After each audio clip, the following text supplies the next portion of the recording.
ng DILG kaugnay sa umano'y pagkakasagot niya sa ni-raid na Pogo Hub sa kanyang bayan. Nakatutok si Mav Gonzalez. Sabi nito, Boss Dada, si Pacman sa Quezon City tatakbo. Tatakbo yun sa Quezon City, no ka ba? Senador tatakbo, malay naman niya maging mayor.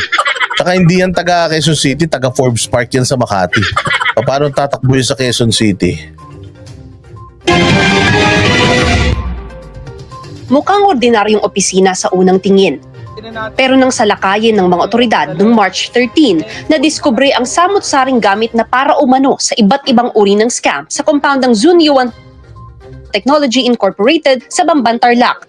Mahigit 600 Pilipino at dayuhan ang nasagip sa raid na ikinasanang makatakas ang isa pang Vietnamese doon at nagsumbong ng pananakit at illegal detention. Sa loob ng nasa 10 ektaryang compound na may 36 na gusali, nakita rin ang mga swimming pool, luxury cars at mga tunnel. Kalaunan, lumutang ang posibilidad na may ugnayan din ito sa hacking ng government website sa bansa. Naging palaisipan kung paano nakapag-operate ang Pogo Hub, gayong nasa likod ito mismo ng munisipyo ng Bamban. Sa investigasyon ng Presidential Anti-Organized Crime Commission, naungkat ang koneksyon dito ni Bamban Mayor Alice Go. Bago tumakbo bilang alkalde. Mo sa totoo lang, ano ka rin dyan, kakabahan ka rin talaga dito sa mga yung mga nangyayari. O syempre, katulad niyan, sa likod lang ng City Hall, siya yung dating may-ari ng lupa. Tapos may mga ganitong illegal na aktibidad. Tapos Chinese siya. I mean, lahat kasi nung angulo na ipinipresenta nila Rizal Ontiveros, mapapaisip ka talaga. Tapos sa hearing nagsinungaling. Sabi niya nung una, hindi niya alam, hindi niya matandaan. Yung pala, meron lang siyang pinoprotektahan na impormasyon. So, kaya nga naging cheap na itong naging cheap na itong hearing na to. Kaya kailangan to, talagang irekta na to sa korte. Mahal na mahal si Mayor ng taga Pamban. Alam mo ako, naniniwala ako na ito si Mayor. Malabong spy to. Malabong spy. Pero hindi ako naniniwala na malinis lahat ng negosyo nito ni Madam. Ako'y naniniwala na may negosyo ito si Madam na kumbaga hindi to perpekto o hindi yan 100% na malinis. Lahat naman ng negosyo ganyan.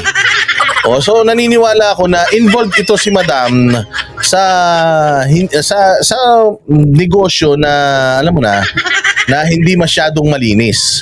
Naniniwala ako doon. Pero hindi ako naniniwala na spy to, hindi ako naniniwala na ganun kalakas ang taong ito para protektahan yung yung mga sindikato na yan. Yung linkage sa sindikato, hindi tayo sigurado, kaya kailangan itong kaso na to mapunta na talaga sa korte at yung mga judges na ang maging judge. Kasi problema, mga Pilipino, putay na lahat na lang magaling. Magaling sa sports, magaling sa politika, magaling sa local politics, magaling sa pogo. Lahat magagaling ang mga hayop. Noong 2022, si Go raw ang nag-apply para sa letter of no objection para sa license to operate ng complex na dating Hongsheng Gaming Technology ang pangalan.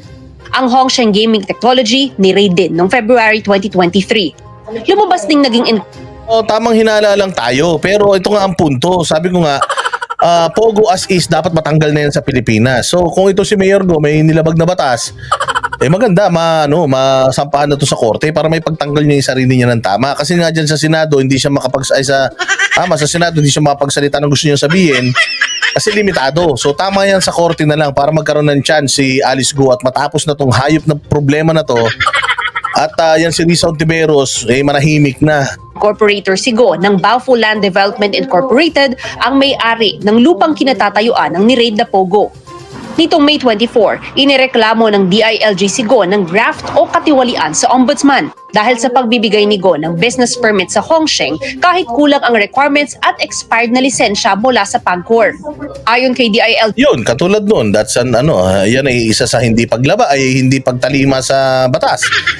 That is something na kailangan pagbayaran niya. I mean, ako, finalo ko na kasi to sa social media niya, tinitignan ko yung mga postings niya. Mabaitin, dami rin niya mga reels, ang dami niya mga tumutulong siya sa mga taga-Bamban, sa mga, basta madami rin siyang mga ginagawa na parang vlogger lang to si ate.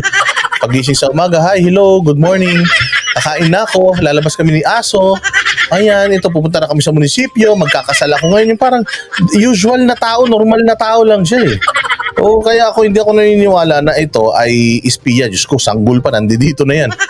Ano yun? Putya ka na. Sa pelikula lang nangyayari yun, na yung sanggol, dinala sa isang lugar para maging si Evelyn Salt o kaya maging si Jason Bourne. Hindi nangyayari sa totoong buhay yun, huy. Undersecretary Juan Victor Llamas sa panayam ng GMA Integrated News, dapat nirevoke ni Go ang business permit ng Hongsheng. Tiwala silang malakas ang kaso at maaaring maging basihan ng ombudsman para patawan ng alkalde ng preventive suspension. Tingin naman ni Senate Committee on Ways and Means Chairman Sherwin Gatchalian, sindikato ang nasa likod ng ni-raid na Pogo Hub at maaaring may ani ay Pogo politics na nagaganap para makalusot ang iligal nilang aktibidad. Sigurado akong sindikato ang nagpatayo nun. Malaking Sigurado ka? O, sigurado ka pala, di pa sara mo.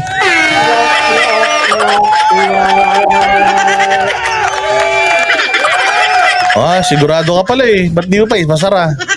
Pasara mo na, Gatchalian. Dahil pa sinasabi. posibilidad yan na Pogo money ang tumakbo para magkaroon ng Pogo politics. Sa laki ng perang pumapasok, siyempre naghahanapin sila ng mga kaalyado nila.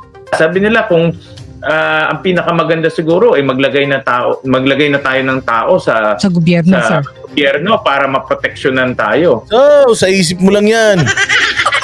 Magdemanda ka.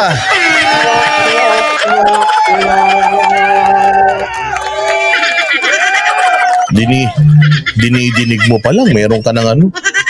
Wala nga kayo nakukuha sagot dun sa tao, meron ka ng verdict. Meron ka na kaagad judgment. Walang hiyaw. Judge ka ba? Hindi malayo yun. Mga ganun na teorya. Sinusubukan Teorya lang pala eh. Kala ko sigurado ka, kamo tapos teorya. Pero ba sigurado na teorya?